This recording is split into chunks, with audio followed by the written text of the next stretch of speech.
Hello বন্ধুরা, আজ আমি তোমাদের বিভূতিভূষণ বন্দ্যোপাধ্যায়ের ইছামতি গল্পটি পাঠ করে শোনাবো। বিভূতিভূষণ বন্দ্যোপাধ্যায় ছিলেন একজন বিখ্যাত সাহিত্যিক এবং তার কতকগুলি গুরুত্বপূর্ণ বই হলো চাঁদের পাহাড়, মাটির ভেপু, আরণ্যক, পথের পাঁচালী, অপরাজিত ইত্যাদি। তো আজকের আমাদের গল্প হলো ইছামতি।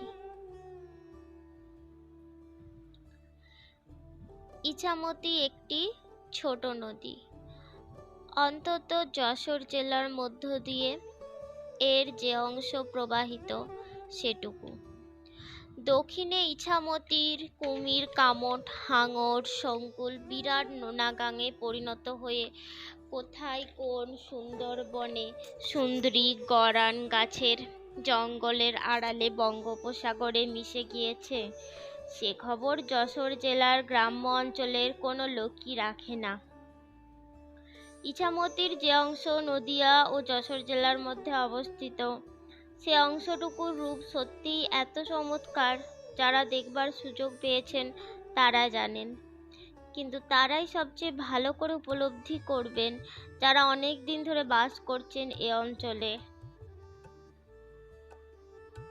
সবুজ চরভূমির তৃণক্ষেত্রে যখন সমুদ্র জ্যোৎস্না রাত্রির জ্যোৎস্না পড়বে, গ্রীষ্মদিনে সাদা থোকা থোকা আকন্দ ফুল ফুটে থাকবে, সোদালি ফুলের ঝাড় তুলবে নিকটবর্তী বনঝোপ থেকে নদীর মৃদু বাতাসে, তখন নদীপথ যাত্রীরা দেখতে পাবে নদীর ধারের পুরনো পোড়ো ভিটের ঈষদুচ্চ পোতা।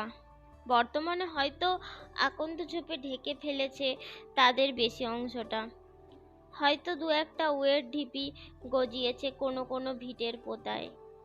এই সব ভিটে দেখে তুমি স্বপ্ন দেখবে অতীত দিনগুলির, স্বপ্ন দেখবে সেই সব মা ও ছেলের, ভাই ও বোনের, যাদের জীবন ছিল একদিন এই সব বাস্তু ভিটের সঙ্গে জড়িয়ে। কত সুখ দুঃখের অলিখিত ইতিহাস বর্ষাকালে জলধারাঙ্কিত ক্ষীণ রেখার মতো আঁকা হয় শতাব্দীতে শতাব্দীতে এদের বুকে। সূর্য আলো দেয়, হেমন্তের আকাশ শিশির বর্ষণ করে, জ্যোৎস্না পক্ষের চাঁদ জ্যোৎস্না ঢালে এদের বুকে। সেই সব বাণী, সেই সব ইতিহাস আমাদের আসল জাতীয় ইতিহাস, মুখ জনগণের ইতিহাস, রাজা রাজরাতের বিজয় কাহিনী নয়। 1270 সালের বন্যার জল সরে গিয়েছে সবে, পথঘাটে তখনও কাদা, মাঠে মাঠে জল জমে আছে, বিকেলবেলা ফিঙে পাখি বসে আছে বাবলা গাছের ফুল ভর্তি ডালে। নালুপাল মোল্লাহাটির হাটে যাবে পানসুপুরি নিয়ে মাথায় করে। মোল্লাহাটি যেতে নীলকুঠির আমলের সাহেবদের বটগাছের ঘন ছায়া পথে পথে। শ্রান্ত নালুপাল মোট নামিয়ে একটা বটতলায় বসে গামছা ঘুরিয়ে বিশ্রাম করতে লাগলো। নালুর বয়স 20-21 হবে, কালো রোগা চেহারা, মাথার চুল বাবরি করা, কাঁধে রঙিন রাঙা গামছা, তখনকার দিনের শৌখিন বেশভূষা পাড়া গায়ের। এখনো বিয়ে করেনি, কারণ মামাদের আশ্রয়ে এতদিন মানুষ হচ্ছিল, হাতেও ছিল না কানাকড়ি। সম্প্রতি আজ বছর খানেক হলো নালুপাল মোট মাথায় করে পানসুপুরি বিক্রি করে হাটে হাটে। 17 টাকা মূলধন তার এক মাসিমা দিয়েছিলেন জুগিয়ে। 1 বছরে এই 17 টাকা দাঁড়িয়েছে 57 টাকায়, খেয়ে দিয়ে নিট লাভের টাকা। নালুর মন এজন্যে খুশি আছে খুব। মামার বাড়ির অনাদরের ভাত গলা দিয়ে ইদানিং আর নামতো না। 21 বছর বয়সের পুরুষ মানুষের শোভা পায় না অপরের গলগ্রহ হওয়া। মামিমার সে কি মুখ নাড়া, 1 পলা তেল বেশি মাথায় মাখবার জন্যে সেদিন। নালুপাল হয়তো ঘুমিয়ে পড়তো বটগাছের ছায়ায়। এখনো হাট বসবার অনেক দেরি, একটু বিশ্রাম করে নিতে সে পারে অনায়াসে। কিন্তু এই সময় ঘোড়ায় চড়ে একজন লোক যেতে যেতে ওর সামনে থামল।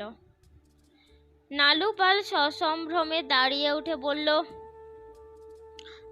রায়মশাই ভালো আছেন? প্রাতপের নাম। কল্যাণ হোক। নালু যে হাটে চললে? আগে হ্যাঁ। একটু সোজা হয়ে বসো, শিপটন সাহেব এদিকে আসছে।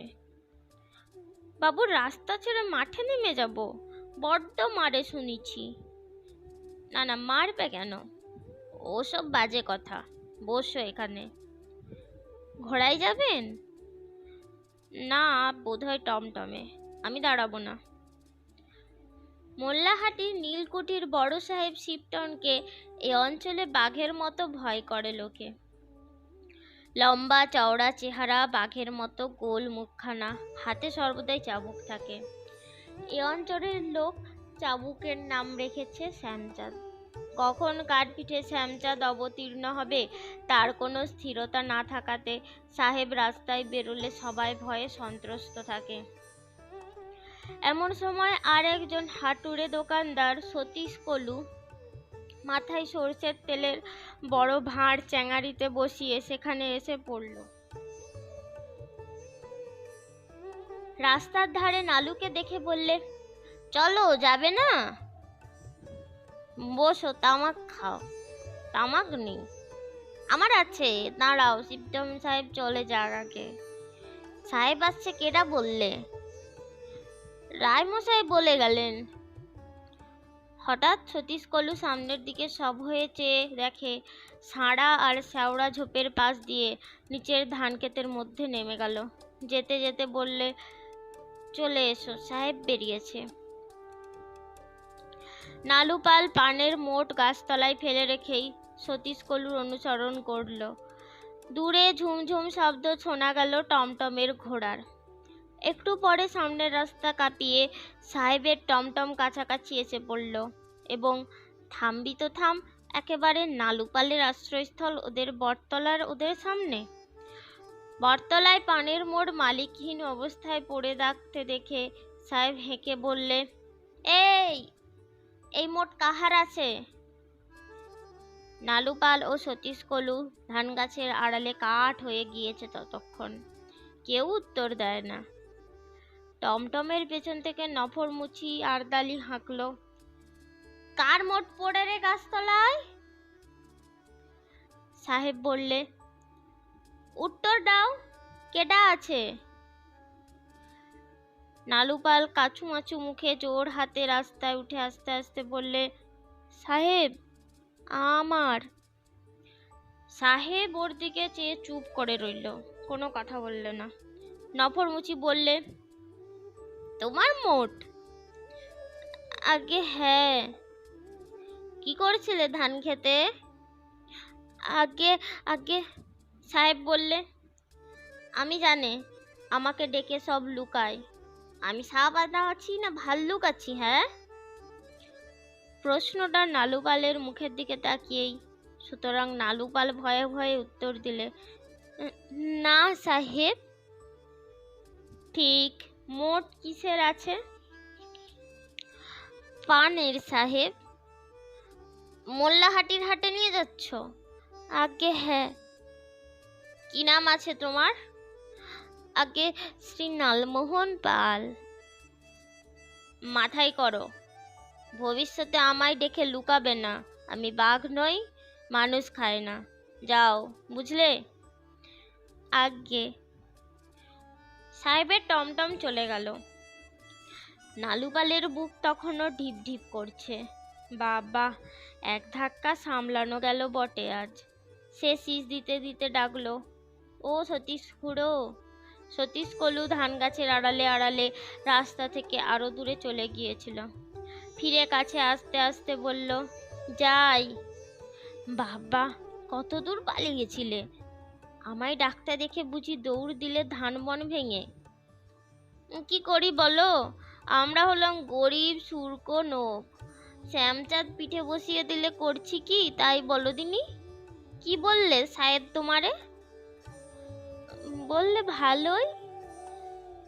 তোমার রায়মশাই কি বলছিল? বলছিল সাহেব আসছে, সোজা হয়ে বসো। তা বলবে না? ওরাই তো সাহেবের দালাল। কুটির দেওয়ানি করে সোজা রোজগারটা করেছে রায়মশাই।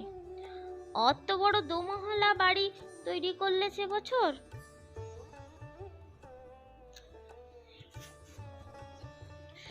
রায়মশাইয়ের পুরো নাম রাজারাম রায়, মোল্লাহাটি নীলকুঠির দেওয়ান সাহেবের খয়ের খায় ও প্রজাপীড়নের জন্যে এদেশের লোক যেমন ভয় করে তেমনি ঘৃণা করে, কিন্তু মুখে কারো কিছু বলবার সাহস নেই। নিকটবর্তী পাঁচপোতা গ্রামে বাড়ি।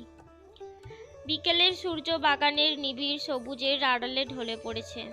এমন সময় রাজারাম রায় নিজের বাড়িতে ঢুকে ঘোড়া থেকে নামলেন। নফর মুচির এক খুড়তুতো ভাই ভজামুসি এসে ঘোড়া ধরলে। চণ্ডী মণ্ডপের দিকে চেয়ে দেখলেন অনেকগুলো লোক সেখানে জড়ো হয়েছে। নীলকুঠির দেওয়ানের চণ্ডী মণ্ডপে অমন ভিড় 12 মাসই লেগে আছে।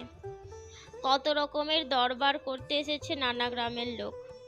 কারো জমিতে ফসল ভেঙে নীল বোনা হয়েছে জোর জবরদস্তি করে। কারো নীলের দাদনের জন্য যে জমিতে দাগ দেওয়ার কথা ছিল তার বদলে অন্য এবং উৎকৃষ্টতর জমিতে কুঠির আমিন নিয়ে নীল বোনার জন্য চিহ্নিত করে এসেছে। এইসব নানা ধরনের নালিশের প্রতিকার হতো, নতুবা দেওয়ানের চণ্ডী মণ্ডপে লোকের ভিড় জমতো না রোজ রোজ। তার জন্যে ঘুষ ঘাতের ব্যবস্থা ছিল না। রাজারাম রায় কারো কাছে ঘুষ নেবার পাত্র ছিলেন না। তবে কার্য অন্তে কেউ একটা রুই মাছ কি বড় একটা মানকচু কিংবা 2 ভাঁড় খেজুরের নলেন গুড় পাঠিয়ে দিলে ভেটস্বরূপ, তা তিনি ফেরত দেন বলে শোনা যায়নি। রাজারামের স্ত্রী জগদম্বা এক সময় বেশ সুন্দরী ছিলেন।